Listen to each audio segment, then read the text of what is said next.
আসসালামুআলাইকুম dear learners, আশা করি তোমরা খুবই ভালো আছো। আলহামদুলিল্লাহ আমিও অনেক ভালো আছি। তো এখন আমরা আজকে যে বিষয়টা নিয়ে ডিসকাশন করব সেটা হচ্ছে কম্পাউন্ড নাউন। আচ্ছা, তোমরা এতদিন শুনে এসেছো কম্পাউন্ড সেন্টেন্স আছে, আবার কম্পাউন্ড নাউন আছে। হ্যাঁ, অফকোর্স আছে। তোমরা এই নাউনগুলো ইউজ করো, বাট বুঝতে পারো না যে এগুলো কম্পাউন্ড নাউন। ঠিক আছে, so let's discuss compound noun. অর্থাৎ কম্পাউন্ড সেন্টেন্স যেমন যৌগিক বাক্য, ঠিক আছে, এগুলো যৌগিক বিশেষ্য। তবে কিভাবে গঠিত হয় কম্পাউন্ড নাউন সেটা এখন আমরা দেখব। অ্যাট ফার্স্ট আমরা দেখব নাউন প্লাস নাউন, অর্থাৎ দুটি নাউন একত্রিত হয়ে কম্পাউন্ড নাউন হয়। এক্সাম্পল দেই, যেমন আমরা যদি লিখি tooth brush, marker pen, marker pen, headmaster,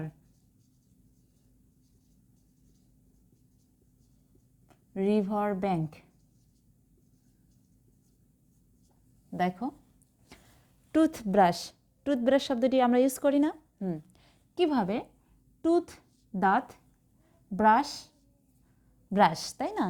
তাহলে এটাও নাউন, এটাও নাউন, দুটি নাউন একত্রিত হয়ে একটা অর্থ প্রকাশ করেছে। এজন্য আমি লিখেছি নাউন প্লাস নাউন, মানে দুটি নাউন একসঙ্গে হয়ে একটা নাউন গঠন করবে। তাহলে টুথ ব্রাশ, দুটি নাউন, টুথ মানে দাঁত, ব্রাশ ব্রাশ। তাহলে টুথব্রাশ, মার্কার পেন, দেখো মার্কার কলম, তাই না? মার্কার, এই যে মার্কার পেন, এটাকে আমরা বলি মার্কার পেন। তো দেখো, মার্কার নাউন, পেনও নাউন, দুটি নাউন একত্রিত হয়েছে। একইভাবে হেড মাস্টার, তাই না? হেড মানে কি? মাথা, আর মাস্টার মানে কি? প্রভু, মাথার প্রভু, তাই না? কিন্তু হেডমাস্টার মানে কি? প্রধান শিক্ষক। তাহলে দুটি আলাদা নাউন একত্রিত হয়ে একটা অর্থ প্রকাশ করেছে। একইভাবে দেখো, রিভার মানে কি? নদী, ব্যাংক মানে তীর। তাহলে নদী, তীর, অর্থাৎ সৈকত যেটাকে আমরা বলি।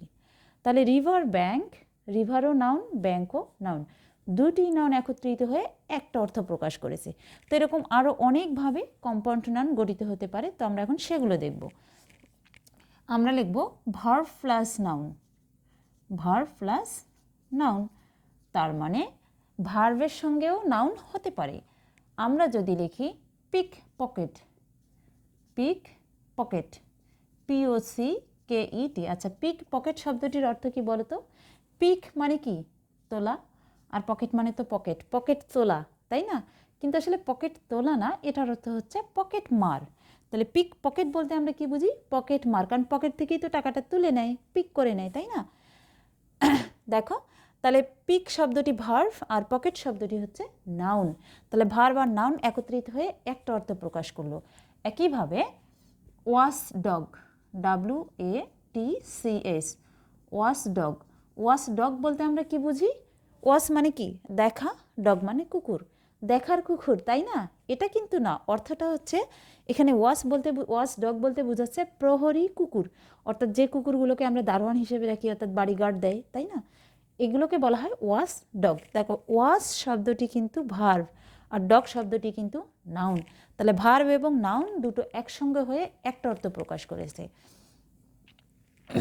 আমরা যদি লিখি call girl, call girl means পতিতা, ঠিক আছে? কল মিন্স ডাকা, গার্ল মিন্স বালিকা, দুটি আলাদা শব্দ একখানে একটা অর্থ প্রকাশ করেছে। একইভাবে আমরা যদি জিরান্ড প্লাস লিখি, GERUND, জিরান্ড প্লাস নাউন, ওকে? এখন জিরান্ড শব্দটা হয়তো বা অনেকেই চেনে না, এখন দেখবে রিডিং রুম, রিডিং রুম। আচ্ছা, রিডিং রুম বলতে আমরা কি বুঝি? পড়ার কক্ষ বা যে কক্ষে আমরা পড়াশোনা করি। অথচ দেখো, রিডিং রুম, রিডিংটা জিরান্ড। কিভাবে জিরান্ড? জিরান্ড হলো ভার্বের সঙ্গে ING যুক্ত হয়ে নাউনের কাজ করে। তাহলে জিরান্ডটা কি? ভার্বের সঙ্গে ING যুক্ত হবে, নাউনের কাজ করবে, অর্থাৎ verb plus ING equal noun. এটা হলো জিরান্ড। তো আমরা যখন জিরান্ড নিয়ে ডিসকাশন করব, সেখানে জিরান্ড নিয়ে বিশদভাবে আলোচনা হবে। আপাতত তোমরা জানো যে ভার্বের সঙ্গে ING যুক্ত হয়ে যদি নাউনের কাজ করে সেটাকে আমরা জিরান্ড বলি। তো যে রিড হলো ভার্ব, তার সঙ্গে আমরা ING যুক্ত করেছি, রিডিং রুম পড়ার ঘর বা পড়ার কক্ষ। আবার যদি লেখো তোমার ওয়েটিং লিস্ট, ওয়েটিং লিস্ট। আচ্ছা দেখো, ওয়েট শব্দটির অর্থ কী? অপেক্ষা করা। ওয়েটিং লিস্ট অপেক্ষমান তালিকা, অর্থাৎ যারা আমরা ভার্সিটি এক্সাম দিই সেখানে কিন্তু ওয়েটিং লিস্ট থাকে, যে যারা মনে করো একটু কম মার্কস পেয়েছে তার একটু পিছনের সিরিয়ালে থাকে, অর্থাৎ ওয়েটিং লিস্টে থাকে। তো এই ওয়েটিং লিস্ট শব্দটা কিন্তু আমরা ইউজ করি, কিন্তু এটা জানি না কী নাউন, তাহলে এটা হচ্ছে কম্পাউন্ড নাউন। আবার দেখো swimming pool, IMMING, swimming pool. Swimming pool আমরা সকলেই চিনি, জানি এবং এটা ব্যবহার করি। তাহলে সুইমিং পুলটাও দেখো, সুইম মানে হলো সাঁতার কাটা, তাহলে সুইমের ভার্বের সঙ্গে আইএনজি যুক্ত হয়েছে, আইএনজি যুক্ত হয়ে নাউনের কাজ করেছে, সুইমিং পুল। একইভাবে driving licence, DRIVING, driving licence, LICENSE, driving licence, তাই না? দেখো ড্রাইভ শব্দটির অর্থ পরিচালনা করা, তার ড্রাইভের সঙ্গে আমরা আইএনজি দিয়েছি, ড্রাইভিং লাইসেন্স। তো ড্রাইভিং লাইসেন্সটাও কিন্তু কম্পাউন্ড নাউন, তবে গঠিত হয়েছে কিভাবে? জিরান্ডের সঙ্গে নাউন যুক্ত হয়েছে, তাই না? এখন দেখো adjective plus noun, adjective plus noun, adjective plus noun মিলেও কিন্তু কম্পাউন্ড শব্দ গঠিত হয়। এখন উদাহরণগুলো দেখো, যেমন হোয়াইট বোর্ড, হোয়াইট বোর্ড, তারপরে sweet heart, sweet heart, black board,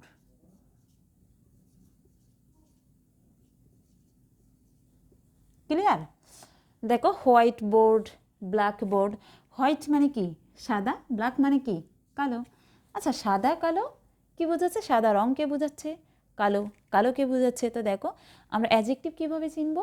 যে শব্দটি নাউনের দোষ, গুণ, অবস্থান, সংখ্যান প্রকাশ করে সেটাই হলো adjective.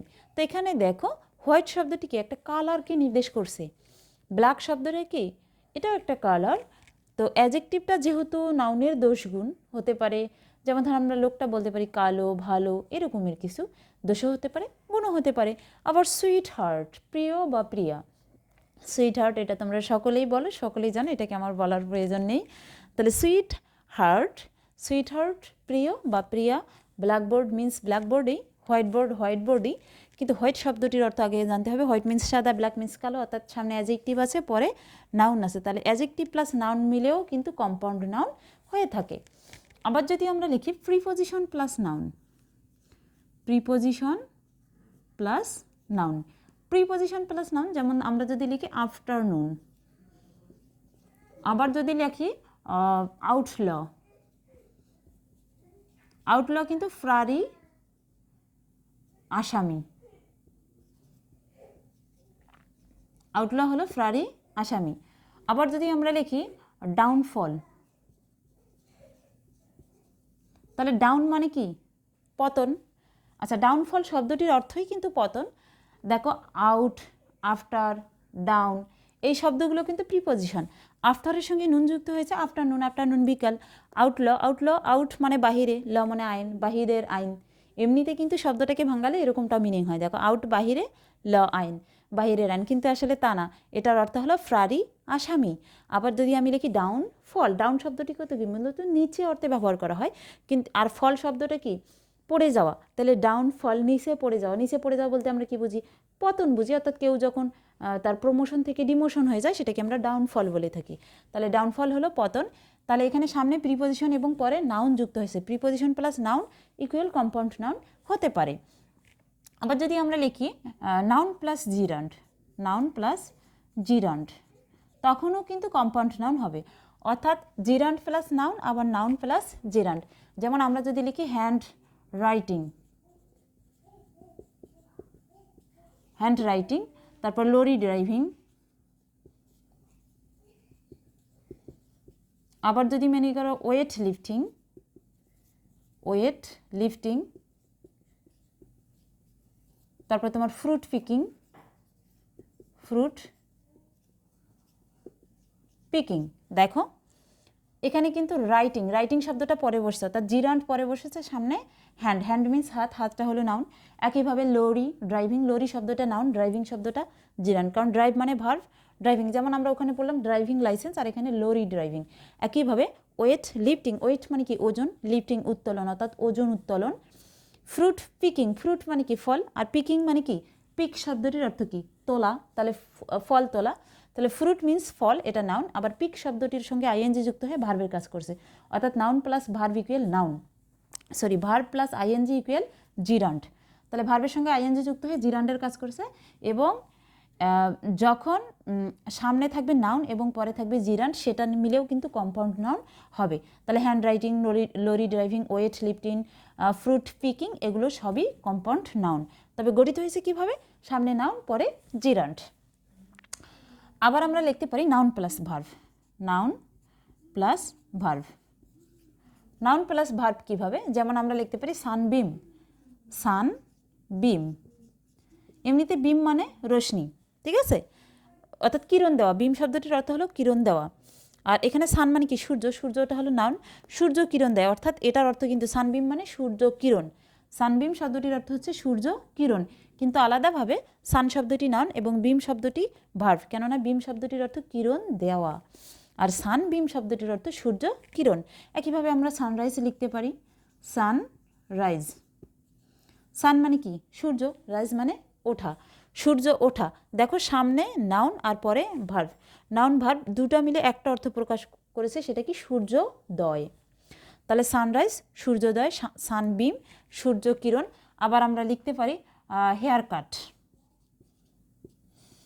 Hair cut, head ache, head ache, ACHE, head ache. আচ্ছা দেখো হেয়ার মানে চুল, কাট মানে কাটা, চুল কাটা না, এটা মূলত হেয়ার কাটটা হলো চুল ছাঁটাইয়ের একটা ধরন, কিন্তু সামনে কি আছে নাউন, হেয়ারটা হলো নাউন এবং কাটটা হলো ভার্ব, তাহলে নাউন প্লাস ভার্ব দুইটা মিলিয়ে একটা অর্থ হয়েছে, হেয়ার কাট হলো চুল ছাঁটাইয়ের ধরন। একইভাবে হেড এক, হেড এক মিন্স মাথা ব্যথা, হেড মানে মাথা আর এক মানে কিন্তু ব্যথা করা, কিন্তু এখানে হেড এক দুটো মিলিয়ে অর্থ প্রকাশ পেয়েছে মাথা ব্যথা। একইভাবে আমরা গঠন করতে পারি adverb plus verb, adverb plus verb মিলেও কিন্তু আমাদের কম্পাউন্ড নাউন হতে পারে। এখন দেখো আমরা যদি লিখি ইনকাম, আবার যদি লিখি আউটকাম, আবার লিখি মনে করো আউট ক্রাই, আউট ক্রাই, আবার আউটসেট। আচ্ছা আউটসেট হলো শুরু, আর আউট ক্রাই হলো ভয়ার্ত চিৎকার, ভয়ার্ত চিৎকার। ফলো করো, দেখো ইন পজিশন, অর্থাৎ অ্যাডভার্বটা মূলত পজিশন নির্দেশ করে, আরও আছে অ্যাডভার্ব, যখন আমরা অ্যাডভার্ব নিয়ে ডিসকাশন করব তখন ওটা পুঙ্খানুভাবে জানতে পারবো। তো মূলত আপাতত জানি মূলত এটা পজিশন নির্দেশ করে।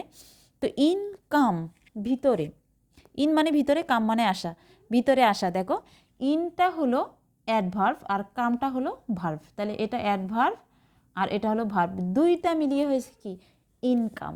ইনকাম মানে কি আয়, অথচ এখানে একটা অ্যাডভার্ব আছে একটা ভার্ব আছে। একইভাবে আউটকাম, আউট মানে বাহিরে আর কাম মানে আসা, তাহলে বাহিরে আসা, কিন্তু দেখো এটার অর্থ কিন্তু তা না, আউটকাম হলো ফলাফল, তাহলে আউটকামটাকে আমরা কি বলবো ফলাফল।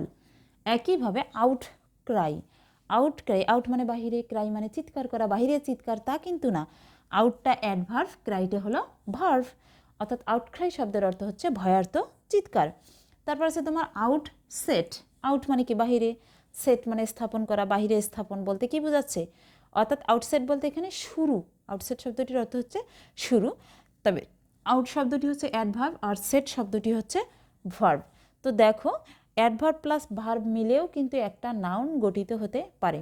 আমরা এই শব্দগুলো ইউজ করি, ইনকাম, আউটকাম, আউটক্রাই, আউটসেট ইউজ করি, বাট আমরা জানি না এগুলো কিন্তু কোন নাউন। তো আমরা আজকে একটা নতুন জিনিস শিখলাম যে কম্পাউন্ড নাউন বলেও কিছু আছে, যেমন কম্পাউন্ড সেন্টেন্স আছে, একইভাবে কম্পাউন্ড নাউনও রয়েছে। তবে কম্পাউন্ড নাউনটা কীভাবে গঠিত হতে পারে সেটা আমরা শিখলাম, যে noun plus noun equal compound noun, verb plus noun equal compound noun, gerund plus noun equal compound noun, adjective plus noun, preposition plus noun, তারপর noun plus gerund, noun plus verb, adverb plus verb. এভাবেই কিন্তু আমাদের compound noun গঠিত হয়। এগুলোই compound noun গঠনের নিয়ম। তো আমি আশা করছি তোমরা ক্লাসটাকে খুব ভালোভাবে এনজয় করেছো। তো যারা আমার চ্যানেলটিকে সাবস্ক্রাইব করেছো তাদেরকে থ্যাঙ্কস, আর যারা এখনও সাবস্ক্রাইব করোনি তারা সাবস্ক্রাইব করে নিবে, যাতে ভিডিওগুলো তোমরা সবার আগে পেয়ে যাও। সো দেখা হচ্ছে নতুন ক্লাসে, নতুন ভিডিওতে। Good bye.